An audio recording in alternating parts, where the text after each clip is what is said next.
zawai in thina ne thole kan lalpa so krista main chibai ule janena hian lalpa tharawin kan zinga oma li so min kal tlang me ka o chu wain tui phone line ni hian in ron chim ro kum som thum pariat min da tu kan nei lo ti a chuan lam sia ma hun to lo tu na chuan hei hi ruan hun hu ai chan to ni o ti hian chu wangin thanem nga yang cheu mà đi ta nó chặt hai khóc in the don helai non kal chuan dal par khoi don chu ni chu zel chu ni a ka mula po min khoi thei tho lo ma tia hey live hin kan ti chi na youtube ba po hian lal pa min ti top sak tak to ni khan kha o to an lung lo na ka lom la chon youtube a live hin kan tia ram la tak tak chang te pon live an lo clear ve a voi khata zariat te khatian te kha live ron en tu ten dia ma silangin lal pan to ka te to a helai hian mula khwar do ri ni hi puya hen ning cheng lal pa yom don ka shelo le chu ro thu liang chu tha la thiang he thu liang chu wangin a chung hi chu chung na chu than hem ngai ro anin cha mol don hei hi ro an dung ai chan to ni I man zana lal pan min shia ti chu man zana kan bo ro kha kan shia tro ha kha far khat so ni kha le tu ya ro pa chu pakelang ro se ro la lo ni ya far khat po khat ya ni chuan he khai hallelujah ek se ne me he se ta na kho ro o se ne me ke ta ba ro mo na ma na shi ne de tin he zani na hian kim te hi man zan khan lal pan khoi thur chua ka nal pan tian engati hei mo a biblical top ka sei do ni chu joel abung ni som ni pariat thendik na ni hi nin nu a chumi nu a chun ka tharo chumi zong zong chu ka le na in fa wa te in fa nu ten ka thu an shela na titlata ei tu nge phit chok tura aman mo e me te mi dang pon nei tho lo ma selangin thalai de mangdon tat a thu thendik na ni ma se upalam khain ral bang thebi lo nia inputar te mumang ti vele tho ni choilan pan thila mu ti don chu mangla ma te ron be don chu nebukan nazar te mo pathian om ring lo pati lal te nge po dal pan hu ti ring ni chon e nga nge ring tu te hu ti lo chu chu wangin chu ni ka boy pa te ka boy nu te chu po ka tharau ka le nga ti hei zanila e kabulami hian damna changa pathian ro puina han puang lok sela pathian ne ko lai ka mo ti dam ti kha han puang lok le se se ta nei ai ro la na ta he po in ring del tu ri mi tere na ka ngai thon na o e trong trai pi ka ngai don dai ka in ring del ka tu lo ri wa ki ka ti tu za ta ha na mak ka tu ka la hian o na beng pen tu la hi ki wen ki na la ka na ro khoi cha ta ipang ding la o dek ding la chu makka ti ka pathian sa nge isol krista mi dam lo dam ro da ti ka ni ka ani lo nge dam si lo ka na dam ka ti palang ti ka ha ka ron puak chu da ka ngai to le ti he ka da adam ti ka ti de ka in tha chung le de ta chung le de oi nge ka tong kam voi lo de ma ti de ka ngai nia ko ninga ba chen da tang ka na dam nge ka ting hi ching no ai zo la min ka to la so mi millennium chung gara doctor lu so mi zo millennium sa ka li adam thi to lo di mi ti sak nia chu gai doctor poi ka pan bui du to la pathin nen ren ti chen mi ti da bang ti ba ki ka lo ko ngai to na hallelujah chu ke chu nia zara hai pathin ti dam da ka changa van ka lo me ma chu ka sai tik to ni thì nắng mai in xua là khá ráo vậy là chui chuộc với cả chưa vay din cái din tiệt khác thế này thì cá in xuôi chân là ngay khác thì khá ni đầm nó khác nhỉ đồn xia thì đầm to buông tu khá nắng mà thì lấy thà ráo thiang đi mà đi khá em mình sinh qua thu sốc em mình sinh qua ring pan lò đấy mình tôi rồi ít chia lệ cho chia nó khá nên nuôi rồi duy về để tết ta chú xóa liền man rồi man tụi mình đâm tắc em một chú địa lệ xí là vang nghe thì tu tốt te pa kharon che a Iso Krista min ka phor nga la ma ti ko he na ne lo ti ka phor nga le le unau du tak teo zani na hian pathian in min ti dam nge nge poi sa tan hian min ruk sak le tum chi na ni o min ruk sak na kong kha chu rin hle na hi ni a chan chu kan pathian kal phung hi a shem e ma rin na lovina ma lom zong mi ni rual ni lo ti hi sia a chu vai na ma lom zong lo zong a min om tir hi tum chi na chu vai ring hlel du reng su ti kha kan puang du ni zani na hian bo achan chu an rin hlela wanga an dam na chan ta hi kamit nge na buwa zani na hian chu chu ka shil don cheu ni ka pu chan chin ani sui no lo via ma ro chu ka soi don ani upamen ania baptist upamen ania aming chu mi tam tak chuan an hriang khu lam shilong te phei chuan an shem e manga theria ta te pu puya te poin hrianga upa rl chana khani mo ti chuan zan kha chu chuin khom na kan neya a beng hi a chet ol tu kan chan chu sipai chan line silayan ka pa khami puak dur kha hei beng lo no chin si lo ni o me ka kha a beng dar kha lo effect de ni chu ti chuan au patla ba khanin a hriat na kha a beng hriat na kha ron khoi thlat meya ti chuan a beng ding lam hian ala che theya a veilam phei hi chu angong ti ti ania heti a beng bula zum piak po hian hre dei thei lawani chu ti khop chuan a beng kha a che de ni chu mo chuan zana chu in khom na kan nei tharau thiang min mi ron bia a beng le lam khai kutin khupla mo dam na puang ro ati ta ni chu ti chuan rin nei ke ka pe na ka khupa ka puang ta a ti chuan kan fiat na kha la ni chu mo fin fiat ni ro se pui thiam the na roi ro se tiang khan ti chuan in ka din tira chu ka soita ka ngin a beng ding lam a thalam po a beng bula i ofia ke hei me che o hi a thei ni chu a chan chu fiat ta thum de nan biak chaning mar thei le chong lo wa ka tiang khan ya ma se an nunga ka ding ani ka pu ka tia e ya ka ron ti ni ka oi se them ka tia o se thei ron tia ti chuan kan kal le de le ka kan aw le a ila se them ka tia o tia hlat ta ka vong le kan aw le ring vak lovin e kan ko le kha a se thei ze le ni chu mi zan chuan in kan lom lu tuk kha delia kan om lai nia kan zuk shira ni khan landline in aron bia ni chu I a beng chet lai chon mo landline na biak chu khoi lam hi ni ring eng ma se thei lo ba ni ma se len khami zan kha chuan in pa ngai takin phone a khan anin bia ni chu lal pa chu fakin ong ro se pathian ni na ti dam chiang lu tuk ma se ong tlat pathian ni min ti dam na hi rin len na vai na lau thei zia kha khami zan ve khan chiang ta ni chu a bedroom a valu ta a beng dar a va vo le ni chu oi ha oh na lo mu pui to si lo wa a chet ngai na chet le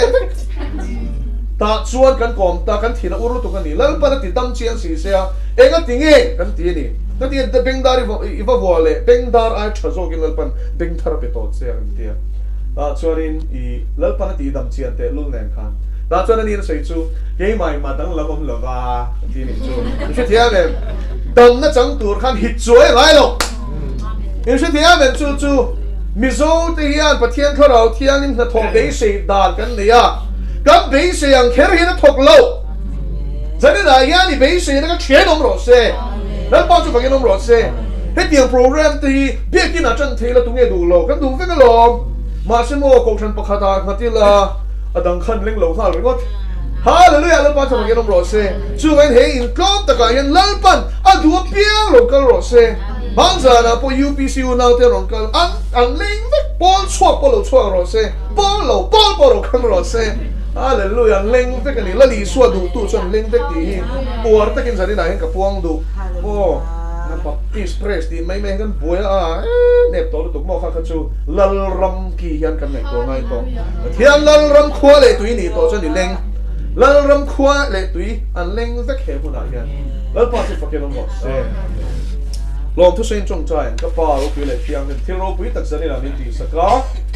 long thu soi I khu tang hian zani na long thu kan shila che amen pa pa so mi ti thiang hin khan pakhat sawin le ta long thu soi na chang a shia a zani na chuan ma se len lal pa kan za vai long thu kan shila che lal pa he in na tho wang hian long thu kan shila che lal pa he na tho ro pui ta ka wang hian ro pui na kan wan bo ka che he huna hian lo zale la lal pa thu tak zong soi thara bin min shua yang che I suwa Krista mingin long thu soi chungin kan di le amen ale zandanga kan hun ban chenangin in real was on tam ta ko omang kha dam na chung chang ring po soi tur tam ta ko mani mo I ma ro soi tum soi tur tam ta ka khanin in mamo khain ron zo tanga oh ti chuan in chan in om ze lang lal pa zara oh tian chuan in mamo kha ron zo tu la tu ma kha in khasung lo la he hi pathian mun ani a ama mamo tu te ta ani a adu piang tu ma du sak bi kalam lo wa tu ma ta nei tu bi kalam lo pu pui khwa po an ta po ni chong lo wa pu pui lo po khai ta ni vek khawa hallelujah al pa tu fa kalam ro se te lai mun ni lal pa na thai ni mai ai nei tu te ta po ni chong lo wa nei lo tu te ta po ni thawa tu vai kan zawai ta ni lal pa ki kan ta ni e so vai tu ma khai khasung su in real world pan so na da ni chuan har sat nai nei ni chuan sual ne nei ni chai me ka ni chuan chung te po chu ron zo chu mo be le dan te mo man za na po in ten dan te kan in zil pier te ro khang te ka poi mo lu tu ka shelo te kha kan tam ve si ni ka ta kha ni i she ve tu re kan nei khalo ni lo ke ni chu tu chi sang chan entina ai ki nge tharo thil pek ting lo chang ta a ngai nei she thod lo ani mo wi ka tharo chan ki ti kem le ti kling te po kha ni chu khang kha ni ve the ve ka chan su kan kon fi lo chon kan che cho pui ngam lo wa pathian la ka kan hel wang ni lo win mo ma nin rin tong na kan tlang cham lu tu ka wa nga chengam lo ti ka nom ve chi na ni chu so chu zong chu a le te ka ni kan ti na ni chu mo in kim he ta doctrine lam pang po kha ro zo tu la leng ve ka ni ale tu na chuan du piang tan zo na hun ka thongang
yoga kha soi tori min du deu ti nami oh yoga meditation ang chi ko le he tu na mi la ya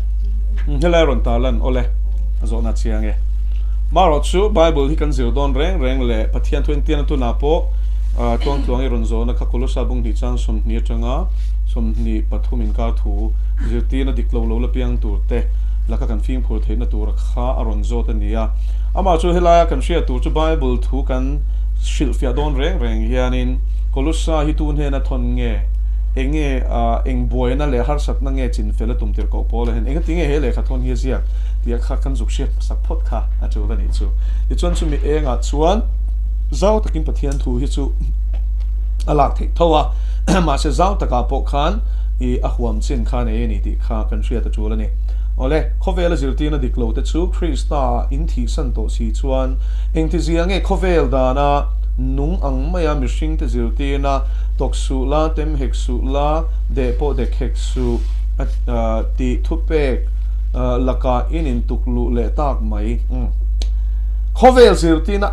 kolosa ko shante kha rin na wa khong ena chandaman ni ti kha ichiang photang u pathian thu tir ko ten an zuk shila ti chuanin Iswa Krista la le chandam tu an poma chumi awang chon tharau thiang liman changa thisena silfai an chan nuwa ti chuan chu tianga pathian lal rama I khwale tuita na lom lu an ni nuwa chuan rin na wa khong ena chandam dena na kha I toksu temsu ti zirti na kha ni na lo chi boy manani ti chuan khovel zirti na diklo te ati chu khovel a hin zirti na diklo tam takoma heta hian I Christian zirtina lampang kok lo khanin khovela zirtina diklo shimi atamani chutuna hian chunga chon yoga te transcendental meditation anti te chu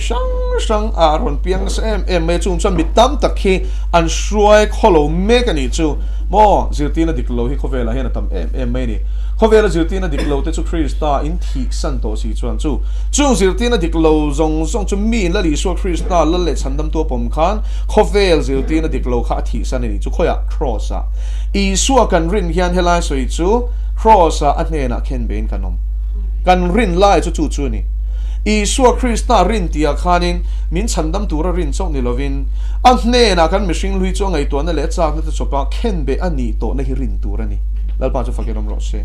ithi lo chuan inung lawang shero chu vain cross thu hi kantan a thi ti ringot kan in zir ti hi mo piang swal tam takan lo chua pha ni chu kantan a thi ti ringot kan in zir ti chuan swal man bat min pe klak sak to ani chuan party ka ti thelom ka du don kanung thelom ti kharon piang ta ni chu tiang zir ti na po chu tu na hen atam lu tu kan ni mo khong ai nan soi or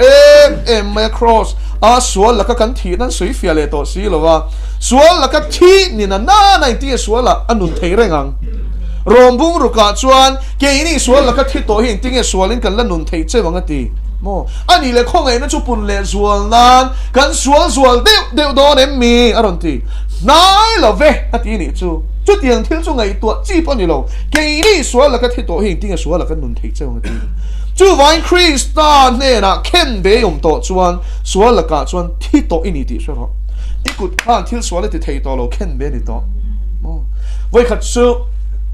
helai mishing lui thi na chiang em Chinese Christian puitling hi rela hian a chuang ani chu watch me ne lekhabuziak the normal Christian life a khan in ziaka ta chuan in chu Christian enge thatak mai chu a chuanga apia loka khan Chinese patling pathum hi an chua lekha an deng ta ni chu rel an tlan chan khat khan lekha den tur khan an phot chua khat khan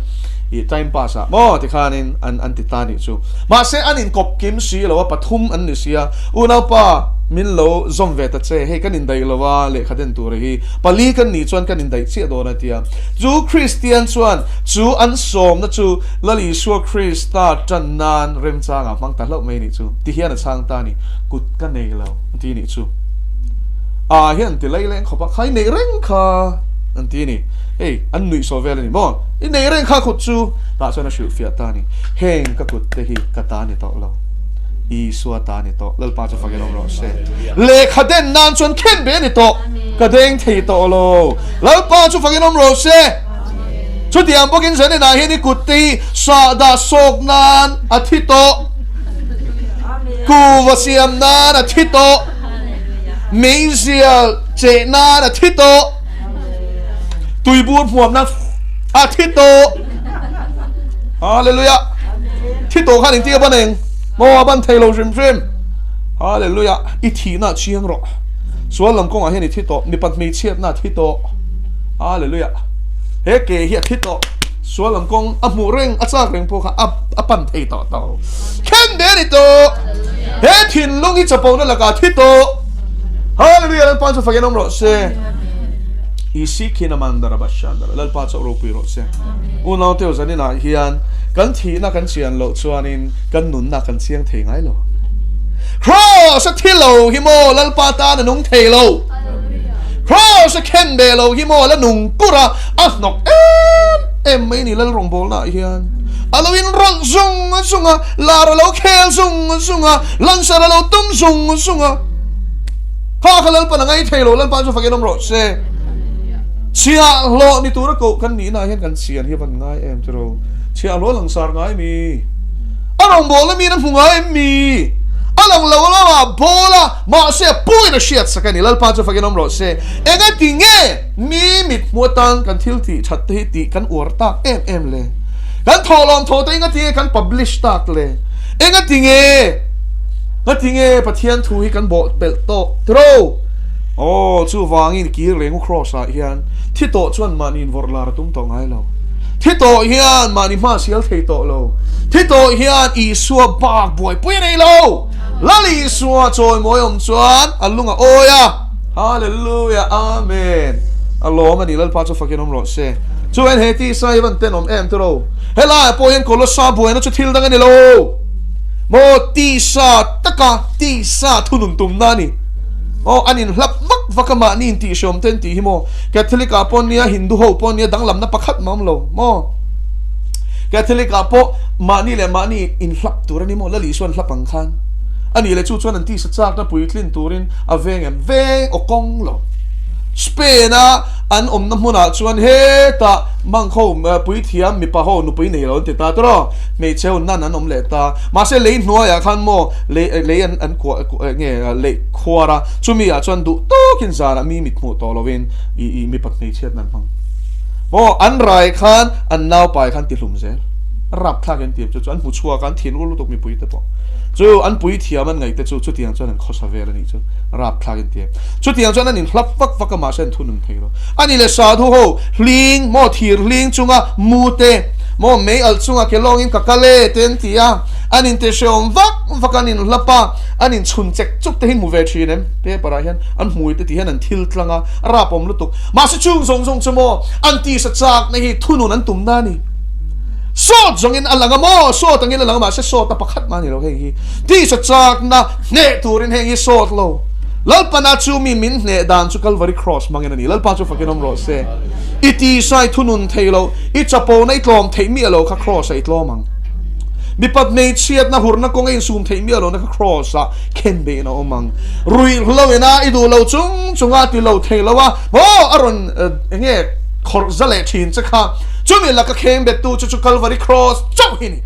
zarina hian hei hi kapuang non le du cross a lo chon mi hring hlui chinral na kong dang pakhat ma a lova a le to ngai hek lawang chu cross a chon ke le nang hi khen be kan nia chu vai ni suar rin ti zia chon ne na khen be tu rain pum pek ti na di zo ke ni chuan thi tu rin mi hring hlui chon ne na khen be tu rin a sual ngai to na le cha na chopini pe anga ni chuan khen be ni omanga an ne na phu mi ni omanga ni thum nia thi na sual let setan an ne a tho leng khan nang ma ni to lovin Isua Krista chu nang ma aron nung to zo ka chu thu chu Galatia bung ni chang som mia chon moi takin ni ko pol chon ti hian min chop chwa saka Krista ne na khen ben kom ve ta ni ma selain kan nung ani hallelujah ni ma selain kan nung ani ti ro le ni ma sela kan nung ani ge ma ro chu kan ni to lo ge ma ro chu kan ni to Krista chu ge ma nung zo kan ni Oh, hallelujah. Krista chu ke manung zo kan. Oh, zani na hian he pian tharna dik tak chanchin chadik tak hi aw cho pu yawangai to em tero. Ken be turain pe phal si lo chandam ni du tho si kan tam lutuk. Sual sim du si lo ni ma selangin vanram kai du tho si. Hovel nam chen na la thalhel reng sia van ro pui na thalhel tel tho hi an lut don lo ti hi siang u du man lal pani rong an bol kop thelo pakhat an mangai chon pakhat an huang ti pakhat an du sak chuan pakhat chu an tenang chu wain zanina hian tu la mangai chan don du thang fel ro ram ri khama hunta Christian te Christian angin inung tong u lal pa chu fakenom ro se Gora mang ho chuan mol pho don tho sa ro chu atak ram nei silo nun tak nei silo chu mo ro re na ni hian an la mol pho don chu vain chu mi ni mol pho na ni thlen ma ngei chuan ain her chua ma ngei chuan sim la Isua Krista hi lo ring an che he sual hi mo thi a thi san angai a ken be angai a tha don lo che nang mani thang ai lal pa chu fakelom ro se suale na tha hun chei nga ka ni chon tha dai liam khain tha don lo che ro isu chak na kha bo tu rei be se ni chuan in I thi ni khain a bo don lo a chak na te chopai khen be se la ngai lal pa chu fakelom ro se jani na yang dot kan shil na salo tu ki mo kong zong e na kan se to lo ni ti na mani khen be se ni Christian nun chu ni mai Gap mel male in mel malian ber chu ke male nang ma khani Satan upon lo Satan na thober ka shilang che nang ma mi sing hui pathian do zia kha cho tho ring ma thiên na ni chu them na zia ni them nam ze sui fiang o zakop bung khat engen ti sa na chuan no pa ya sual sing chi sual chuan puitlin nuwa thi na sing chi mi ma ni chak ti sa chak na shuai bo no min them nan to kan ni so ke ti ni chu chu vai ni chak na nang ma sa mang nge ya thil sual ti tura cho thoi khan thlem lai to kani setana ti ber chu mo sa aron chok tho chenom pa ta I holo re me nang ma khanom vek khang kha chu vai ni ti ne khem be tur setana na cho tho tum tur chu iti sai hi ni chu chu ni tin mani cross putom zia ni chu he ti sai hi chuan mani choi mo edu ma sin choi mo edu piang khan kheng bet la I swa choi moi lawang che lal pa chu fakin amro se he ti sai hi an lan sardu ma se lan sardu khamo kheng bet la ngai tu an chop khan I swa choi moi ang chona tok nang hi sui lang lo ni pon tok ani chu tlat lom tur ani tero le Kero lang tur kan ni Hallelujah zo hana baptist tu zo hana chong kamani chu ani zong tlatlum tur ani lali suarong bol la kha a enge alare em ton min an pandul dul azir ti te khan lo thik de waniang ente zir ti tu so I swan ti so an zui dul du me thik chu khoi lam hei hi lom ka kha chu ti dei me ni zo hana kha lalpa chu fakenom ro se a kong sia la kha pathian ni na zo hana atir chana ni ti kha zo hana sia ni chu lali suwa la ra min an bol lui khan lom zo te ni chu go now ma ni ro pui na zong lo nun chu kha kha ni lalpa chu fakenom ro se lali suwa lar tur dik taka lar chu tok hallelujah chu vain se ni na hian mi shing lui angai to na le aswal ngai to na le acha na chopin kheng be zelang che o I can be zel chuan setan hian cho tho tur she don lo ni chu ui tinge ka chong le a thin ur du bok si lo mi I chi du bok si lo a in choice moi du bok si lo a sum le pa ya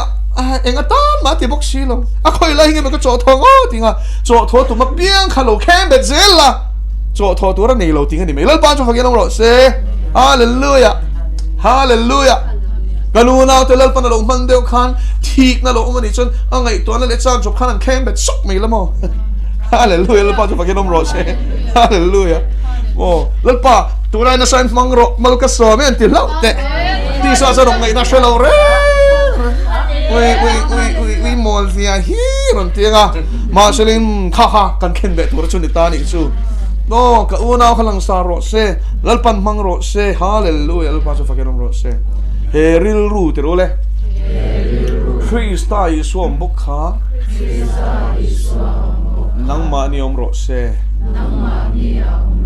ani chuan thian anga oma thian tu ko om chu thil thlak le the arwat lova shing te anga lo piang in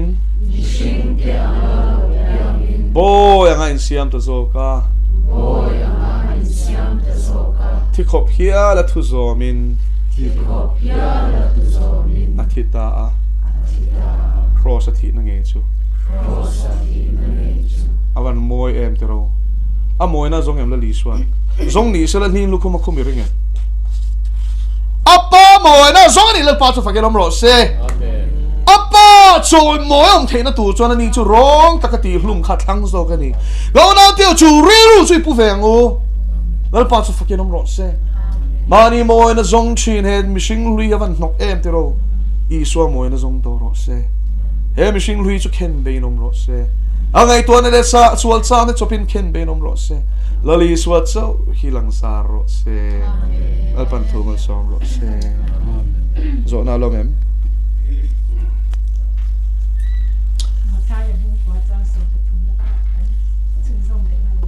bung kwa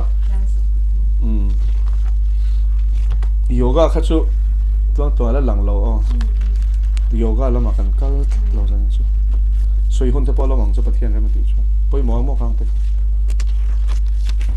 bung kwa chang som pathum a ka vong lawa he chu chiarang o chu ti chuan in thoi na du lovin hallelujah khongai na ka du ti hi om zia vazir ro mi fel takte lam tur local kanilova misual te zok lam tur local kan yesin helai hi akim lo lai kan soi hal phatange misual te lam tur tirengot lo mo misual te sim ti tur local kan zo ti tur ni chu chu origen te khowina an lo thai bo khania mo luka hi chuan an lo thai bo mai aniang chu ala oma marka le ma thai mi kha thai bo wa original text a chuan Greek a khanin textus receptus tiara kha chuan ala oma ni chu wan mi sualte lam turin on kallo sim ti tur ron kalani lalpa chu fakin ro se chu wan sim ro van ro chu nai to e mo a theology kha a boy vek sim tir tel lo chuan mi sual lam tur ron kal ni chu sim mangai lo ti na nia an sual ang min lam mai don ti na ni shi thiam em kha thil tu ni si lo ni chu poi mo lo tu khalai ka kan soi pa sa photang e chu ti chuan in thoina du lo ven ti na chan chu mathai ko thu ni ya ko thu ani ta kan share nge tir chang in chang ko na chain ti ni suwa chu ta chang chuan kal zela chia choi na muna chu mi pakhat aming mathai amu a tin an he na miron zui ro ti ti chuan thova azui ta tin heti hi ni a ina chuan chu ki lai ngai te chia khon tu te le mi sual te tam tak an lo kala I sual le zir ti te chu an kil puil hlama tin farisai te chuan chu an mu in a zir ti te ne na chuan enga tinge in zir ti tu in chia khon tu te le mi sual te ne na a ele an ti a nima sela I suan chu a hriat vele mitsak te chuan doctor an ngai lova mi borson te zo ken an ngai ni tun lai kal ko shan kal phung soi na hi ma lai ne khan dang lam na pakhat ma lom lo ni o chan chin tra voing zang kan chhiar to ma seleng nun hi thak dang lam chuang lo ni apma chia lalpa min soi ti rang khan cross a khen be na kan kal tlang lo wangin kan ren ru siam tharom ma chu eng ma thar chuang lo I so hun lai po khanin intifel pol an oma misual tak anti te khanom ani chu tun lai hen nge dang lam chuang pero mi fel tak ko shana in khom pol kan oma ma selang misual tak kan ngai te biakin chu soilo mani in lungpo lua zo lo mo kholai wak ro lai te ke sang me khosa te in chiu te mo ko mo chitin reng mai thil sual boy tang te an omani chung chu kan thin shika kan musit em kan ten em an bulala li suwa kal ringo pon makan ti ni khang hun lai khan pero te chhe khon tu te bulakal do mo nam mel ma I rom lal ram ai o amin sot tu te ne ra mo kala mo e ru chiang lu to kho bula mo chena van engem zia engem zirti tu hiom zia ti ni an she thiam lo ni a chan chu hela yanin kan shia tur je pathian chuan enge adu ber hela in thoi na du lovin khongai na ka du e khang farisai te khan intisa kho em si khan khongai na pakhat man nei lo Janina yela li suwa Krista ring tu intisia misual te boral tu te khongai na lem mangai na nei mi alo chuan lal pa shela chu zo hana then thon khata khan ti hian in zia mi ina una mangai lo chuan in pathian a shelo tim mi meaning pathian chu mangai na ni se ti lal pa chu fakiram ro se farisai ho te khan I suaril ruan chong pui thot lo ni chu anin da fele maro rel tu anin tia ni khotla nga chon zan hlolom dan mo sia kal tangal panai Israel faten hena pek zom na lama chon farisai aya thanem ngai rom lo an soi dan pe chuan in dan buan ti Genesis atanga Deuteronomy bunga mo sia ziak te kha an vong chuak feka le zong in soi ro poti se an boi lowang chu ti khop chan an chit ne ni chu chu diang khopa dan bu she si chuan khongai nan she thiam ni labani chu om zia chu athu chuan sia ma se atharau an chang lawani chu chulai taka chon zani na hian poimo lu tu ka soi du chu thu ringot chuan ati hlum china ti the letter kills ati ni chu pathian thu ringot thi tharau thiang ti nun na tel lo chuan mi den nan me kan mangani chu mi te nan me kan mangani chu manin ti fel nan kan lo mang me ni chu ma se thara ve na ti nun chuan mo kham dai sham ton ani nangin nang ma achiar tu kha at masang chu thu nung chuan at masang chenga itlin lo na le nang ma chia ngai ron chiat masa anga chu a chia to nu a chuan midang tan e tur ipe thei tong lal pa chu fakiram ro se chu vai la li suwa chuan in tlang chunga thu soi ma thai bunga a chuan in enga tinge I una mi ta molte takte kha kherneu neu enga tinge nang ma mi ta khan chuk khai mu thei loi boy pui thei lo ti ni zanina hian kan sual na phusi lo hian thenam te sual na rong bol pui ta sual na le kholo na le tlin lo na hi kan mu thei em loi si a ti dui bera kan nei thei hi mi del farisai ang chia kan mi hi simang u pathian in thoi na ni lo in khongai na du ni lal pa chu fakinom ro se I suaril ru chom pui si lo hian heng farisai la li suana dem na berte ang hi I ni thei ania o ke poka ni thei tho I fing phurang u chu ti chuan in thoi na du lo in khongai na ka du ti lal pa chu fakinom ro se eng in thoi na chu Pathian ne na chuan in thoi nan hlan chin he hun lai po hian ran hlan tu rom Leviticus te Exodus ten chiar chuan a hlan tu ran te tin eta a chi sang sang par va tuak te a churo tuak te ani lo le I khatiang khan bong pa te mo kel pa te mo kel no te kel nge beram no te khatiang khan chi sang sang khan hlan tu ra kha oma I sel bo ni tur ni ti te pui thiam in hlan dan tur te chumi chu ha langa dai po na then chu shruai nga chu ta chuanin po na a ha lang ti te chi sang sang in thoi na kha mani chung chu pathian thu pe fekani ama chu kan shia tu chu lalpa thu pe ka nia khang khamo da nang mai an ti ve thei ni chu lali shua krista thin lung kha dan pe tu thin lung chom pui si lovin dan hi som thei tak le tu na ke ni din huna la lu tang Pathian thin lung chom pui mia lo in khom thlut thei Krista na mangai mia lo hian GK PBK BMP KNP a shwai tu ni thei mo tharau thiang lim shwai na tel mia lo hian a in khom looking activity le kan ma mo phur na song hi aklak thei piang thar mia lo pon chung chu ti thei ni o chu vai zan na hian nun ine yan ti hin so tang che hallelujah al pa chu fakelom no se ni nei na chan dong dong lo che mani chu ril ruti boy de mai chan chen min on shila chu hei hi ni pastor pension to hian ama shwai tu ram huai te thi do na a hutra thi suala ni chu pastor mangan thak vi on tro apui thiam ber kham mangang tat akal na tu chu chiang em ti khan Go now in boom so ni na hian van ram thlen dong lo che sim ro van ram chu nai to chu chan sin tha thu lai mu ni sim ro van ram chu nai to sim ro van ram chu nai to pu pui kho pui sim ro pathian ram chu nai to amen amen amen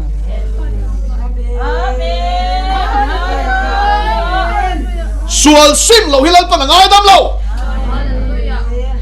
Pathian cham dam na hi tlom tu kin shal su amana pe khi turunia o Pathian fa pa mal lei chun chu cross a khan mintlan turin khati khopa ngai sak ani kha sherengan che mintlan na turata na mana pe khi rap thang tu chatuan pon kan shil seng in kan she seng don lo Iman le ka man to zia hi chu tro le zani na hian ing vai nge chu man chu pe ki shem a mangai wang che ni a tholo alama chuan a tholo alama chuan a man a vor to pa pe ka ngai ma chamin mangai lu tu khamo a pe sin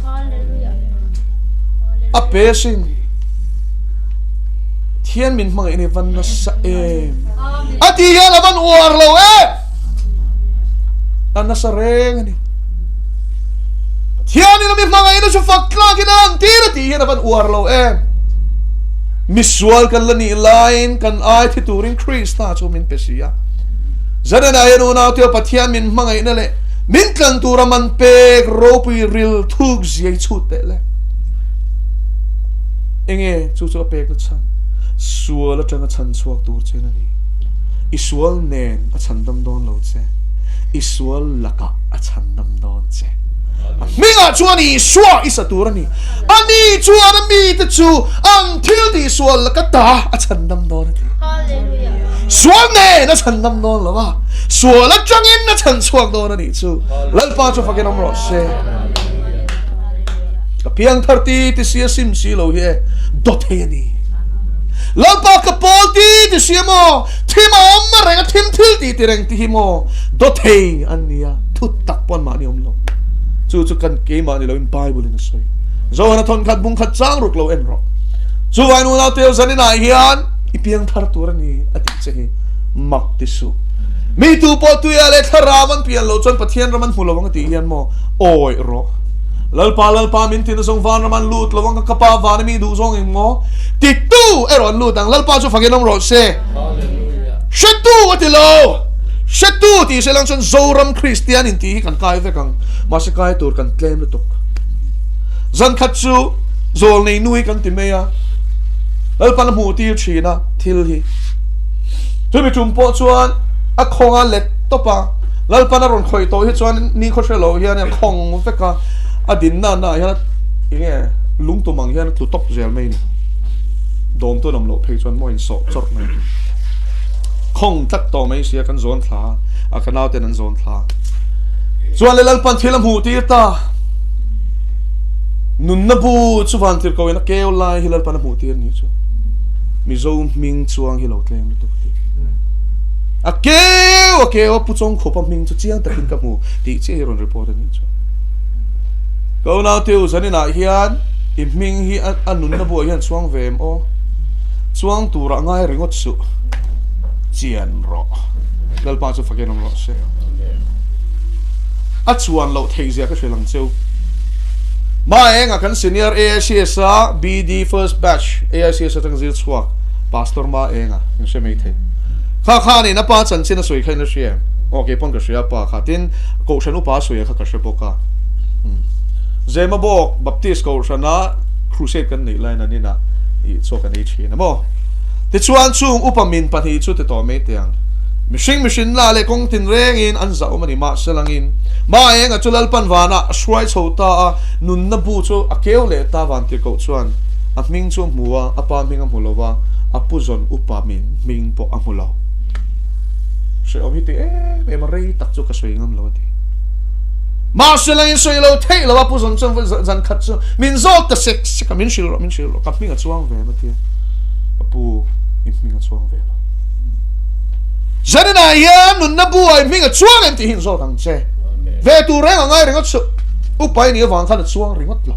rombol tu ni wang khan chuang ringot lo BKOB ni wang khan chuang ringot lo sha ro chu TKPKN pi swai tu ni wang khan chuang ringot lo ani na ta kan tok tak hin tam lu tu khatiang din hun lu che kha ba ni lo ka HIV chung chang anan ve tak maya TKP president beran khwa TKP president berakha nula lo mut pui kwal na salu tuka chan chumo chumian shiat chwa an dop chwa da chan chu a positive tlak mi thisen peturin TKP kharon kal khomani a president ber kha HIV positive ni tlak ama pa in chelo engi positive theina chanan tia an zot ta mei cha sang khalo mut pui kwal khalo ni a top the ni o heng ni na chel chung hian chu tiang chumo in men kok na tur chan chin hilal pan mi sia ti nem to lo tu Gong shen huang chu hi chop lutuk kan sim lo chuan kan boral don Hallelujah, amen. lalpan am mangai che ma se sual hua ti siang che am mangai tuk che sual hi hua ni a hua thi am mangai ikal san lo chuan mo a shem lo thei don lo che sha lo chu drop chung in a shem ang che am mangai si che ma se a shem don thau che ramai lut lo ngati chon mo ilut lo ngti hi ring ro suali sim lo chon ramai lut lo ngti ati chon mo ring ro chu ti tak mengin ka shila cheu ti lu ka bung som pathum chang thum le chang nga khan in sim lo chuan chu tiang bokin in boral fe kang ti tlak tu teng ti pilatan Judo anin thoi na sa ne nan mani chan soma anin thoi na sa ne na chopol mole antia Judo ril ru chon an van swalo em chu tianga nun rong ta ka tha ni tu chon until ti swal ka swal vio ni ang ti na ril ron pu ti la li so na she thiam veka chung ho chon swal bi ka wanga chu tianga tha chu an in ringa lo ka shela cheu nang ni pon in sim lo chuan chu tiang bokin in boral veka Zanina hian sual sim lo hilal pain angai dam lo ti siang che sim ero chu eng anga ten omponi se angai dam vek lalpa chu fakinom ro se a khongai na hi sual sim te tan ni chu vai na khongai nei mo sim lo te tan hian lo sal su o thosil tu lo sal to su bum su khang ho kha an sim lo chu angai dam ngot don lo se ro a khongai na hian sual sim lo hi huam tel mi lo ni o a sim te chak a huam tel tu te nghe ngày đam chin sim te ngày đam chin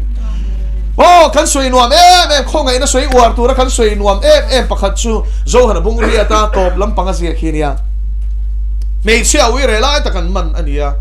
ni chuan an phi chuak nga la thom tho po ha kher man lawang oh a hak man an du lo mol phau theng bera ti khani top me ni an baksa man thawa tun thlengin khung lai middle east arab rama chuan in an la ti re gani o khatiang kha ti chuan an hnuk chuak ta Judai rama chuan lung hi khoi lai mai apo hian tam em mai ni deng tur hianin lung hi tam tok khoi lai apo hian ti chuan Isu ke bulan va shroi kherani kan sia chan kha chotero thiam lo chan ti do ne mo sia da na chuan uire lai tak man ni chuan ti hlung tur ni ma se an ril rut tenom zia chu ami pa po kha han tel om tho sia ron hnuk tel me lo ha phot mai na ha lo da tha photang ti chuan chu mei chia chu hey awire la tak man nia mo sia da na chon len dom tur nia ekti ti vele de ta khan la li so Christian khatianga dem na thin lung pu ho kha an swal zia sia tir phot ani chu an zo sek sek wa in the Bible chuan a thowa swal nei ro in deng fa saro se ti go naw kha khong enom zia chu ni mishing zi ngai hen mishing te thei pakhat ma tling zo ganom lo a so inon leang enga tinge zo tha abung sari chang khata hian soi sel su soi sel su enga ti soi sel ai nom lo nan in soi sel mo kenan soi sel lang chuin te na ngai bo kenan te sak leng chu enga tinge ti a chan chu te a soi sel thei tur hian I thafam kin bi klo shero tikhan I tong tam vak to lawang mi soi sel do na piang in I soi sel na ki tur kha iti vem ti khain en la ila tong ngam ani chon tong ngam ro zarina ya na khong ai na mo lo tu ma kanum lo kan ma mo dan ya in chen vek chen khatin an shichianga chen khatin anin hai chu ni mai chu wai he nu chung chang a poi la li suan khong ai na zia zir ti ta so nei lo chon deng pa ro le tia tu ma ran deng am lo au pa ber alung fing ber chang in an thiar fil him chana to ber mo chalai ka to tu ma deng am lo a chan chu mo la li so shil fiang ai to lo khan an sual khan in hu chuak chon le ni an muan pho lo wang mai khan ya ma se la li so na puang tur nga mo aron puang cho nga amma ni zo khaden hlum turan ning ti khan lao ning chu thiar fil him vek mai sin go now thian khoi nei van sa em ma se mo mei chia tu man thiam lon chan ti na chingi atia lal pa chan ti lo atia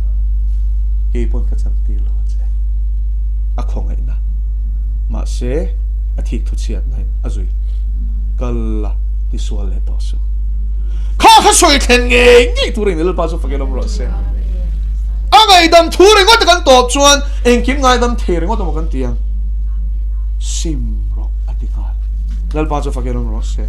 lal pa so fakelo ro se go na khong ai na le sang ai na sa ni tero kan sual nga min thung ro lawa min vo thung hal top lo hi a sang ai na chu ni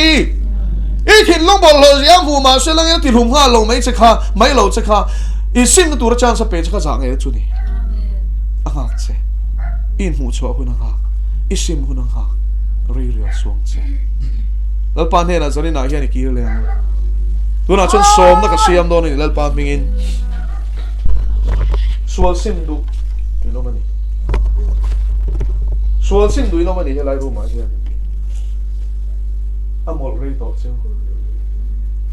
thiam ma thiam in chang zo don lo ti in she sia in thamuang si lo ani in ti reng ok sia no sing chuan an shelo ni ei mol polo ma shelo pan mu cheu a shavek ro rel ni a formol pho ngei dua zanina isul sima amma in lamle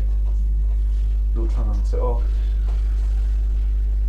ze pinom len don lo ti ro shia se lalpa in sul kan emit mo thil tenom takatia tenom takin ka khosa chi ishak takin zanina yang ka thin lung tenom zia shia e zu ka in lo zu ble mo ma ka filin to ka soi ngai nei nem I lo ti zut su ta ni chuan I thin lung chapo kha sim ngai ti am ni le mi I si chen na ka sim ngai ti am chen om te thili o vong chen ka sim ngai ti am ni le zanina hian alang le lang lo po lal pa mi ten nom kan mi ten nom kan ni simin ka lo ki amen min khomai Kitia za ngai nai di ni chon lalpan apa pa iso Krista ke sen sil fire sen Harawin na thua mang chenga nun thar aben che nun thamuan na le thi thamuan na ben che do na lalpa ne nin rem ro o zani la ya mi shingai tu asu tu nge bola chu ngai tu asu vala chut pha ma ki ding don ti shiam che vala choi na clear che ni ti lo shiam che lalpa min clear ni on zana ya vala choi min clear tu nge alamare lu tik tak pu an sual ke sima in lam le zani na yan lalpa na ngai sa mi ba yan nun na le thi na da nun na chu sual sima la li sorin hin ya thi na chu iom ngai om ren khai nun na thang chu lalpa khoi cha lo tu na son pa le fa pa le tharau thiang him mingin he som nei ka sia me an sual ke sima hoi ki te chuan sa ngai nan buang ti sia ka an sual te su sen la i la to ma se la vu ra ina var Hallelujah. sen tu kan induk chung ma se la beram pula ina thiang hin Hallelujah. bo chian na se tu te chun hui ngi lo nga se lo en puang hoi san tu te chuan zo ngai nan buang Amen. kan sual te thupa kan soi chu kan sual te ngai dan tu le kan fel lo na song song thleng fai turin ani chorin omina ferani Hallelujah. Hallelujah. Pui thiam lal be ro pui tak kan sak no te se thiam lo nei kan mi si lo he ma ni ang kong tin re nga the ma om sual ro su sual lo nei kan de so ke chu wang in chan pui kan ngai huna sang en kan hu the na turin khong en la chut pha chu hoi takini panam ngai te kong khar bo ding ka ki tu po ka o sia kong min hon chu ang ne na kan lu ta ne na sam ria ka ayang kong hon ro a song se di tak setin lal mai ding don ni hi sia I so de simin titurin anun na chong pui turin in pero le chu som na chui chang do ni chon I chut mu na chang khan ding ro le Hallelujah. Hallelujah. Amen.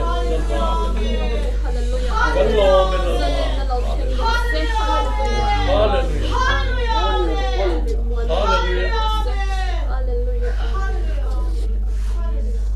ading te khan ka chong chai ang zel in chong chai lalpa pero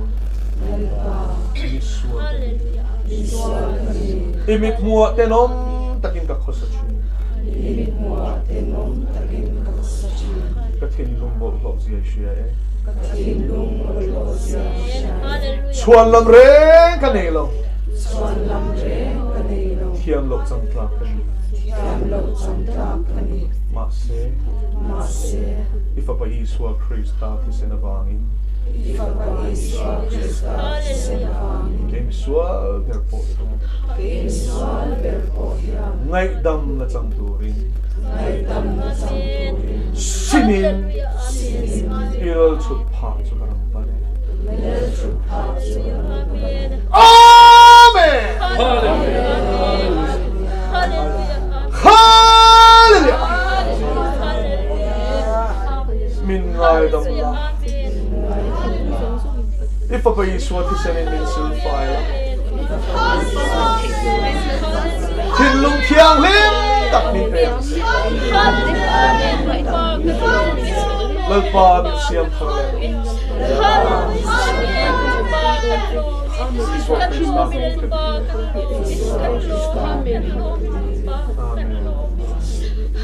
lal pa heng phang ai te kya na in plan ta nang in chan piam Yeshua min chan chuang le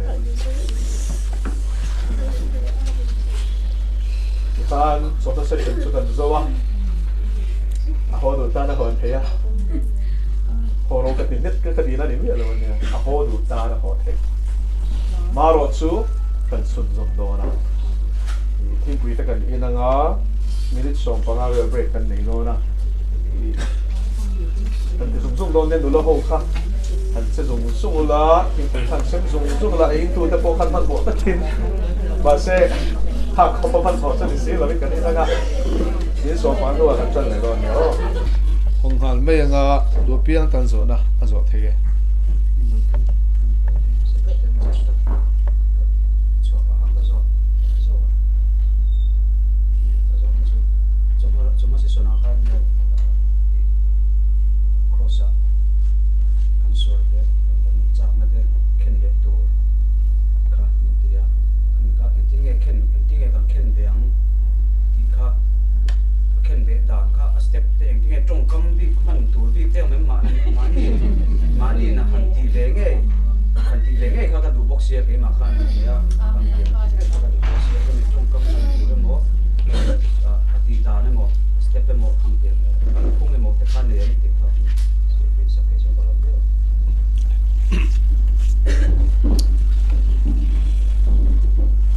pakhat na chuan Galatia bunga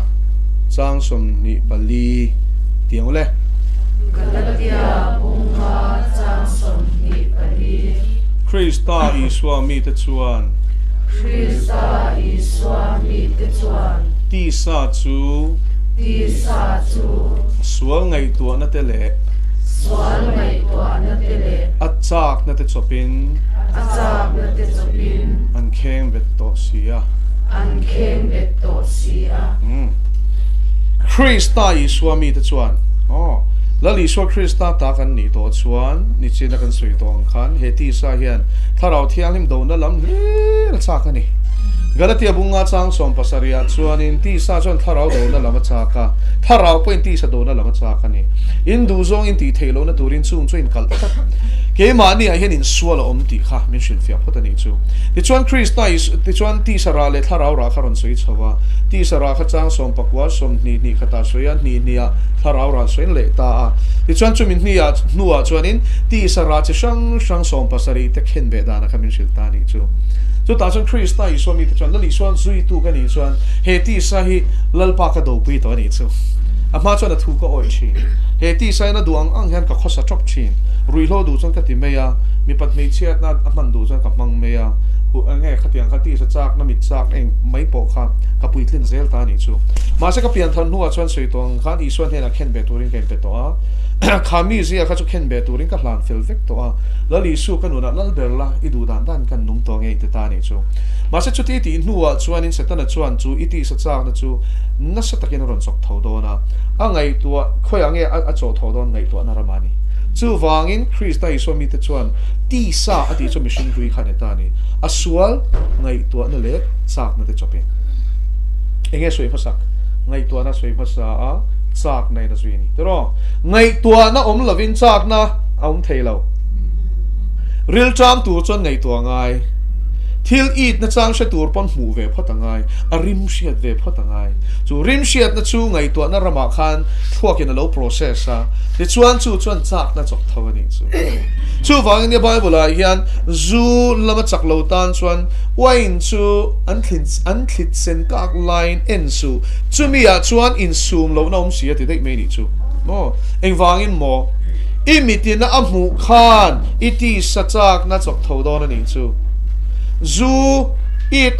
takan thlitlai i thlir reng chuan i chak don i chila put don mo i ngai tua na zong kha aron chok tho don ani chu wangin ngai tua na rama ti hlum tur ani khoi ama ti hlum tur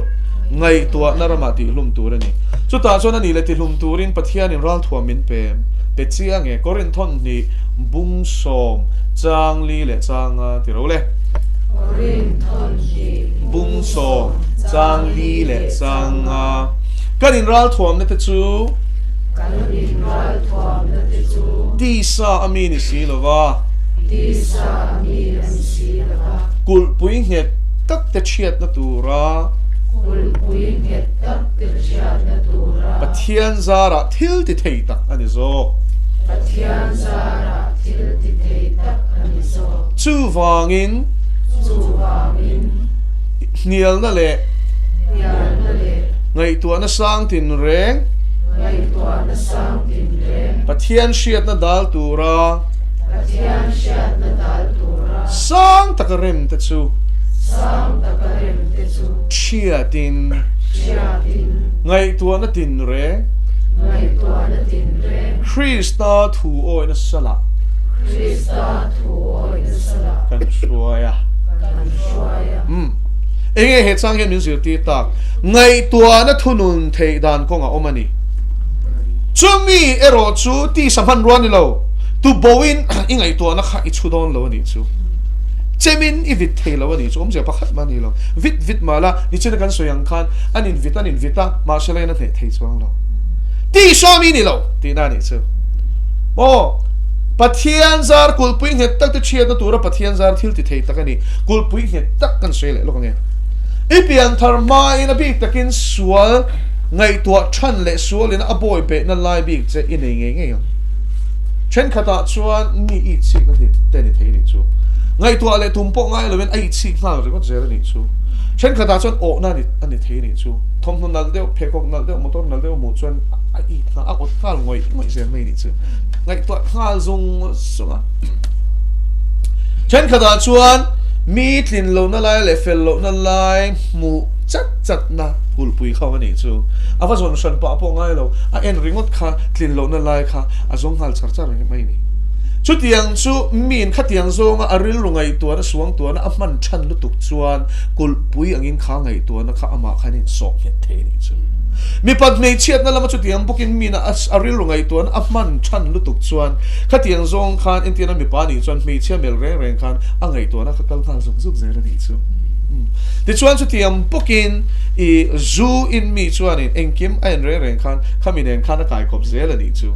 chuan kulpui kan ti reng chu sual lam ngai tua than lutuk kan nei kha keima ni ain so nge to na ngai tua na ram kha ani ta ni chu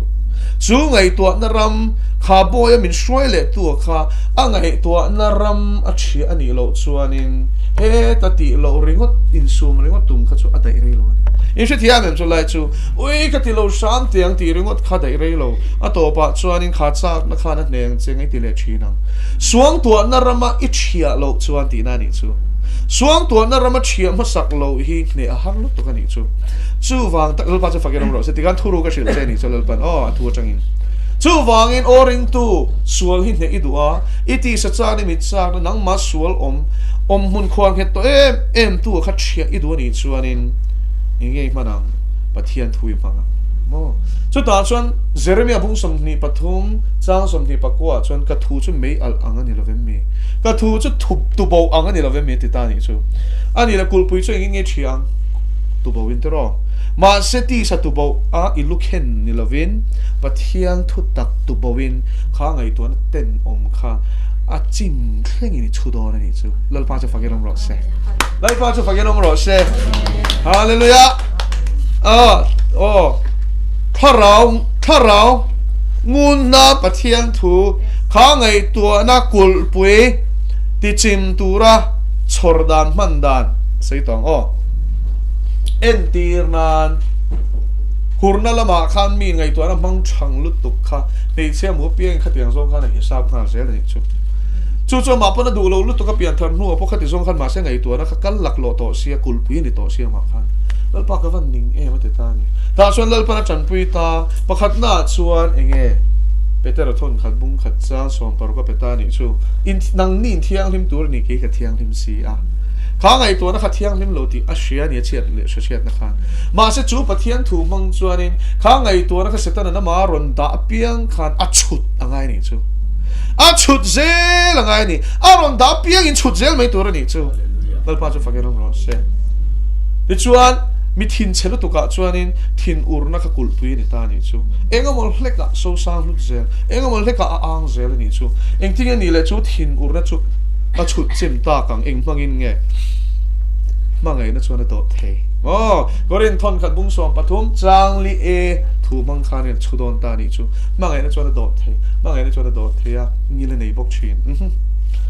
chu zia chu ka shi ka nei ve ngai ni ti chuan dang le fsc a chuanin thin ural suar ro chu sual su ti te kham le ta ni chu mun dang le chuan I thin ur na kha ban san le thin rim chu sim ro ti khain ziak le ta ni khang chang te kha vong kholanga thin ur na ron sodan phut aron phut khan khang chang mang khan I chulet ve do ni chu al pa chu fakeron ro se chu tian chuan I mamo na zona han bible la hin zong la lo tam em mai ni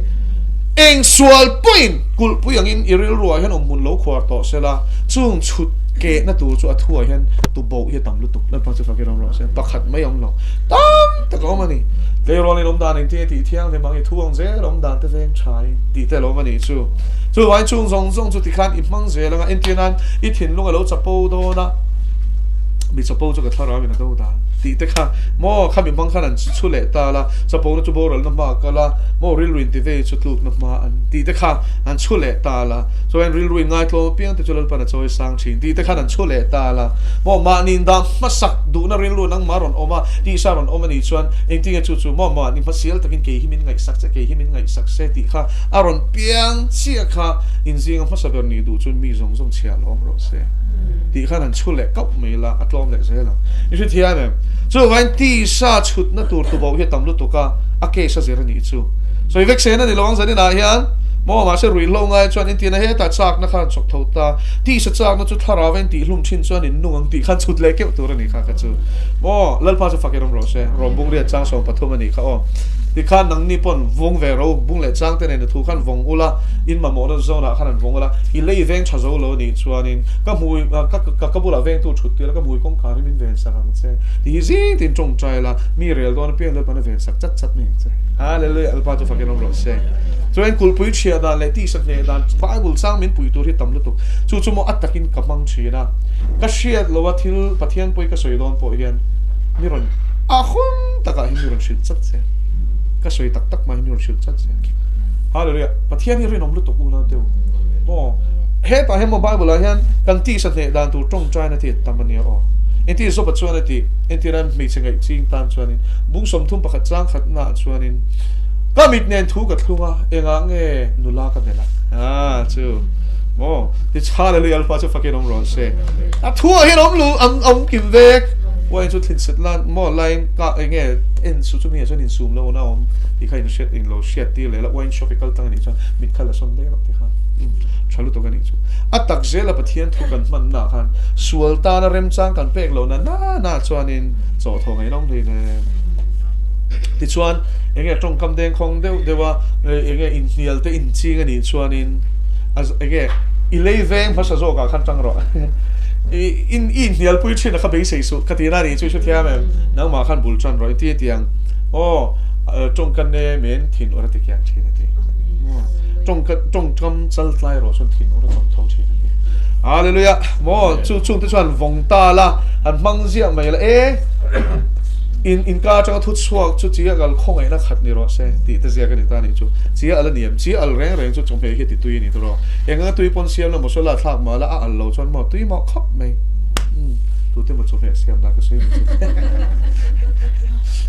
chuan al mi lo kha chu tui mi lo ani khan al che la lo tui ma mo tui lo mo kan ti kha al lo wang mai kha lo nia chuan khan an ala tui ta ang chi again ga changa thu chua ki mi te no la tan si ang ni ro se al pa su fa ke ro se hallelujah mo chi hian property sang nei ni chu entian thil troi tu te man lai chuan refrigerator tu nang hian freezer an nei ve lo wa chi en phul che na ni chu chi en phul khanin a troi tu sa te bo troi tu kha veng ve ni chu mo khatiang khanin preservative ani bok ta ni chu mo chuan chi hian property sang anei ta chu tiang sang kan ga changa thu chua ki mi te tan dam na thlin tu lo ni ro se amen khong ai na tel ni zel ro se ti ni chu pathian khong ai ne kan tam chua ka hian lang ro se chak lo ngoi te po choi kang tu a ni ro se mo vatu ni lovin het ti lo khan mo khai engi har sat na ka pui thei che em ing ti ka lo chong chai pui chu na pa chung chu mo khong ai na tel zel khan ta ni chu i suak khanin mi har sa bel le mi sual ber po kha mo an chunga khan khong ai na valanti na sa em tro pa chu fogero ro se chu vain petara po thlu kha nangin heng te hin min pangai ati mai ni tro avin shep lo how shep lo a phatsan chiang e soi lo ang chen a phatsan ma se tun din le don khan mo zangai na valanti na se chu tiang booking ke ni pon kan mishing pui ta chunga hin khongai nei lan ti ze lang o kan pui an lo soi ni puin nang pon mi pui soi ve chin ti kha chen ang che mo nang po ngai dam ngai din huna idin chen ang khan ngai dam ve zel ro kan ngai dam ton chuan mo chu ta chun lal pa hi lom em ani chu tu nghe thiếu ti sual lo ngai tro kan ti sual kan nu kan in chil le vek chu wangi ngai dam kan ngai ang chi hian in ngai dam to nang mo ngal pa chu fa hiram se le ti khan khát cái số giống cái công ta nghe truyền sau là BNP thì hiện cần soi về giờ giờ truyền ta dù là một chúng trang à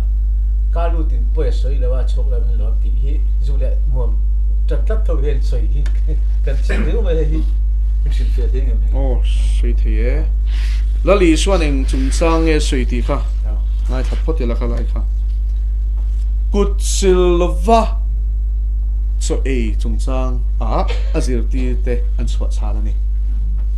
ma se khala cút silva hetia sabuna kan silang mai mai hi ni la ba Farisai ho khan pathian thu inziak mi lo dan bo pathian in tiro u ati ni mi lo an ma ni na mishing thu ro chia anin hlan chon khong ve ni chu in lak sa khwan in la pui thu na nan mang chi la ni chu Farisai ho ve na le khaziak tu te na kutan sil dan chu ti hian an sila van lam ho yan kuthian phara chu te lo chu he tan sil na kha alek lenga ti bor bang ang ti khan lawani chuan kiwa hian ti hian an phara van lam ho yan kutan phara kiwlama alwang ral vek tur ni tin shuk tur ni lawani khang te tin kut sil ringot ani lova bel sil tu te kha mani chu chumi mishing dan phwa chop liao chu khala khan azir ti ten zom lova bu chu an thia ka an ril chama wang an ei mol mai kha enga nge kut sil lawan ti chu vain kalu tin mi ti bol lo ti kha khami enga kha na sei ni so mishing dan an zom lo wang an bol lo na tur kha lalpana soi na ni ya I kha chon ti bol lo reng lo amaro chu mi wang chuanin engkim mai hi athiang vek ti zong la chi ro ni lo lal I suan idu apiang ti ro ati na ni mi lo khala kha kalu tin mi ti bol lo ti om ji chu kut sil mi lo wa e khan ati bol lo ka chang chuak in ati bol lo zo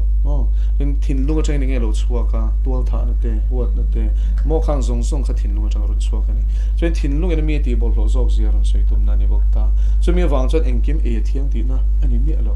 achan chu korin le kha thon kan sia chon ani lo zia chu milem te ne na in thoi na san lan to chu enga tinge ram khuai te to kan ki lang ti tin tir ko te thil ti kan sia chon Jerusalem tir ko te le Christian masa shwai tu masa ten thut khom khan zentel te chung chang an ngai to mo chen khat khan ser tan vero sen ti ngai lon te ta to pa chuan hi ni pon kan zom theilo kha dan kha so when an ni tan phuri ti siam lo ngi in tir ko peter ten thun ti tluta ni thla thiang kai shwai na toya ti chuan chu tan thu ti tlu pakhata chuan zentel te chu in ngai na la ka in thiar film tur te ti chuan sathisen ei lo tur te le milem ne na sathoi in hlon to kha elo torin ante tani chu so vain milem ne na khan khang lai kha chuanin I in thoi na sa khan hlala market a khan an zual le mai thina ni chu kha elo torin ti ni chu mo chu wangin inga tinge ram hoi to kan an ki lang khang enga khan elo tur kha chu alo lo ni chu thung thara hian so wangin entir an vai pathian ne an thil hana kha vai pan ron peta sa sala an ni puya khan I thiang lo ni chu so vain kalu tin poi khoi lo tia khang zong zong kha poi khoi lo tia an shoot five vek don ani chuan man zana mo wain tlem te in ro tiang che khani e mo kha tian sak si anin thiam lo tho sia chuan pathian thu kha an her khoi ni kha asoi tu mani reng lova bible na asoi tum ni me lo soi ti re hi suala ni chumi chung chang thu chuan pathian in kan chung thu la ngai thu don ti hria tu chu wangin pathian du dan helai himo kan sharing a warning omani helai hian mun takin lo ngai thla ula ka vong tho ma ro chu ti zia kheri ka chiar du a peter thon ni bung khat chang som ni le ni khathi kan sharing e pathian le kha thu sil lok reng hi ma nin sil fia tur ani lo ti shep ma sa phatula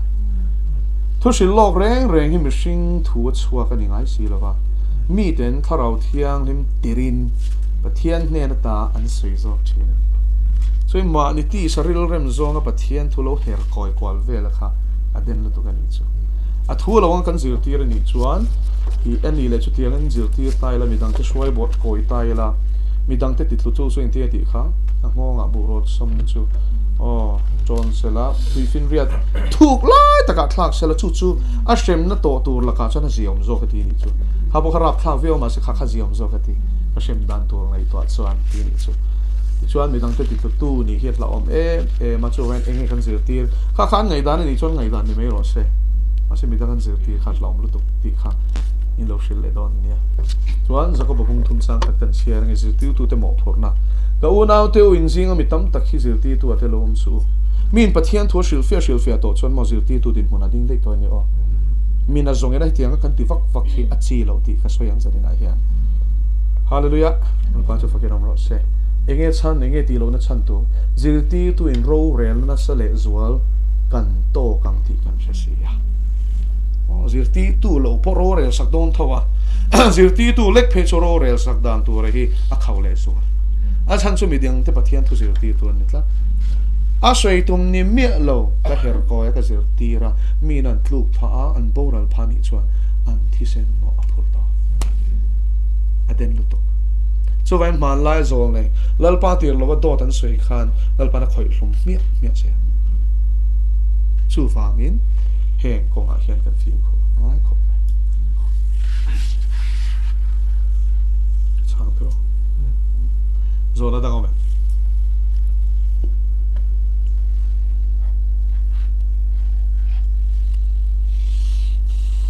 Matai bung sari a kan ni tele na tel tiang hin te su ya ne na hin te su ai ka lo ya kala ka om za ka ya din mung sari chang ro vok ma ten tui kep lung te pai su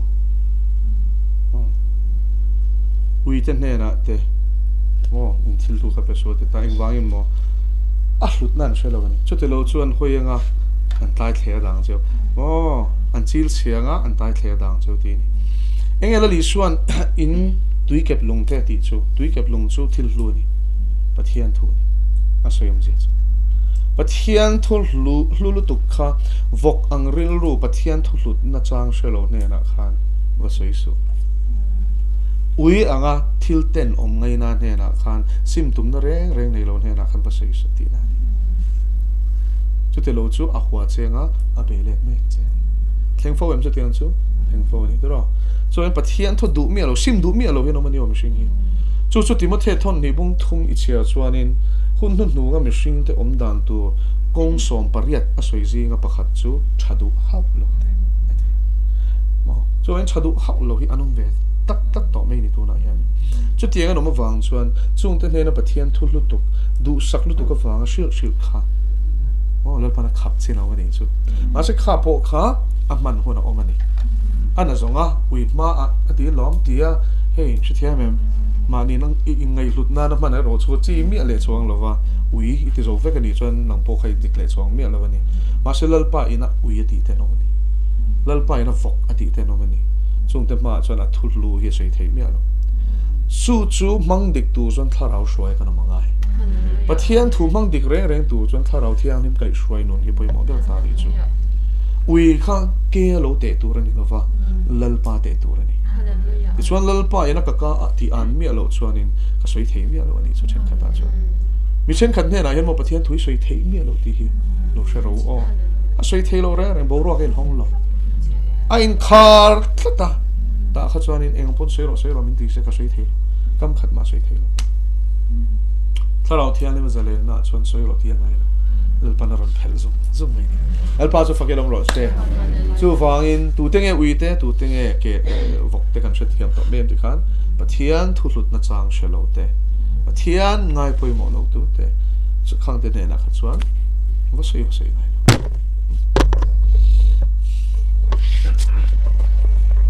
se ngai du thiam lo missionary te poi kan tira ngai du thiam lo zin ka ni tho se ja thiam chu a har o ne chung chu le lama chuan in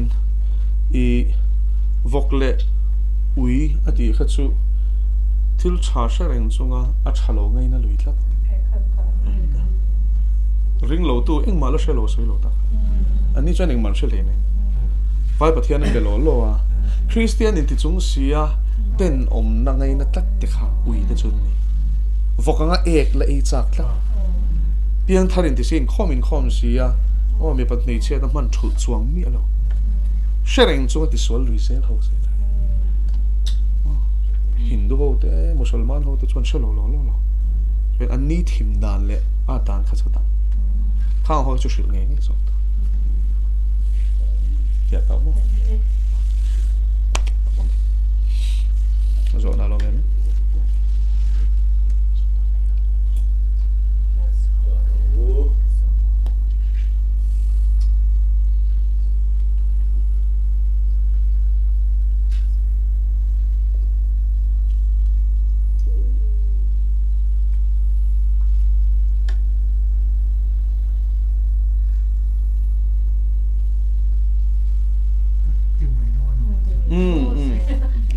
ไอ้ซูมรีต่อ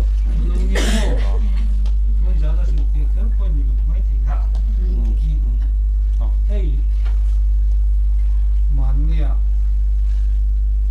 มีที่คนละพันละพาสตอร์ประคันส่วน